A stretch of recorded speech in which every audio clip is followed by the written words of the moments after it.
My name is Owen Rockwell. I am the Director of Music for the Department of Dance at Belhaven University.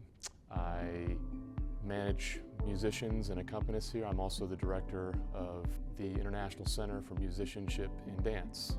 Music in a dance class is fairly unique for a college dance program. And there are several college dance programs that have live musicians, but probably the majority of the college dance programs in the United States do not, just because of the size or the budget of the institution, and it just really depends.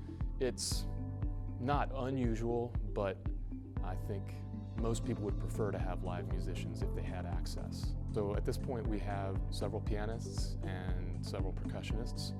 We have a pianist who also doubles on cello.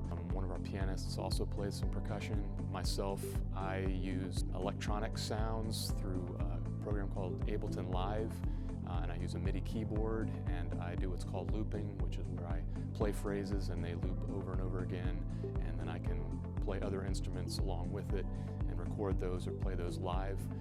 So we have a lot of different types of music happening, and everything from classical music to jazz to completely improvised to non-Western, African, Latin American, Indian kind of music. We have here at Belhaven, and as well as other places, they come from a variety of backgrounds. Again, I mentioned that we have some that are classically trained, went to university, maybe even have graduate degrees in music, and there are others who are largely self-taught. For centuries, people have been playing for ballet classes, pianists mostly, until the 20th century when modern dance in America and Europe started with mostly pianists playing for those classes, but soon percussionists were brought in.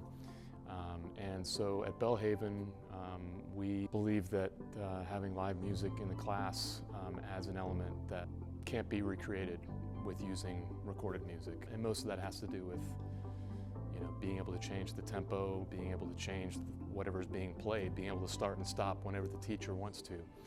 And then beyond that, offering educational insight for the dancers so they know about what they're hearing in the music and how to become active listeners and really engage. Technique classes is normally where you see musicians being employed, where the dancers are refining their skills as either ballerina or as a modern dancer, jazz and tap classes. This is not working for performance, this is just working daily, getting their daily workouts.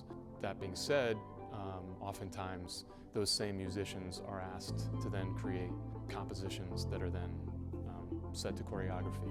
And so it's very common to have that collaboration between dancers and musicians because it gives musicians a vehicle to get their music to an audience, and it offers the dancers the ability to have completely original music, which is really important for when you're dealing with music you can continue to use going forward that doesn't have copyright limitations and that sort of thing. Historically, oftentimes dance teachers will also be teaching either through singing or with an instrument of their own.